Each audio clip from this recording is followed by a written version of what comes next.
आपण बघू शकतो एक नॉर्मल व्यक्ती त्याची रिस्पॉन्सिबिलिटी नदीबद्दल किती प्रामाणिकपणे निभवत आहे. या नदीमध्ये कचरा फेकणे आपल्या भारतामध्ये एक कॉमन गोष्ट आहे आणि आपण नदीला माता म्हणून आपण बसतो आणि मातीवरती घाण टाकणं हे कुठपर्यंत बरोबर आहे.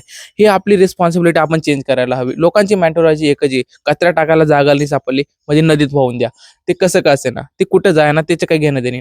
नॉर्मल व्यक्तीने त्याची रिस्पॉन्सिबिलिटी 50% निभवून दाखवली. आता गव्हर्नमेंटची बारी. गव्हर्नमेंट ही 50% रिस्पॉन्सिबिलिटी दाखवून देईल. नाल्यांचं पाणी थेट नदीत सोडणं, इंडस्ट्रियल लेवलचं पाणी थेट नदीत सोडणं, न याच्यावरती कोणते कडक नियम व कोणते बंधन घालणं, हे गव्हर्नमेंटची रिस्पॉन्सिबिलिटी. ते गव्हर्नमेंट प्रामाणिकपणे निभवत आहे. समजायला हवं, नदी ही आपल्यासाठी एकट्यासाठी नसते. ही नदी 4-5 राज्यामध्ये मिळून जाते.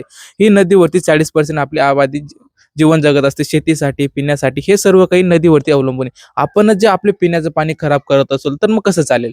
आपण समजायला हवं, ही एकाची रिस्पॉन्सिबिलिटी, ही आपल्या सगळ्यांची रिस्पॉन्सिबिलिटी. सरकारला दोष देऊन चालणार नाही. आधी आपल्यापासून सुरुवात करावी लागेल. आपण आपल्या घरातल्या पाण्यामध्ये घाण टाकतो का हा विचार करायला हवं आणि गव्हर्नमेंटची रिस्पॉन्सिबिलिटी असे घाण टाकणाऱ्यांवरती कडक नियमही लागू करायला हवं. काय वाटतं तुम्हाला याबद्दल? तुम्ही कमेंट करून नक्की सांगा.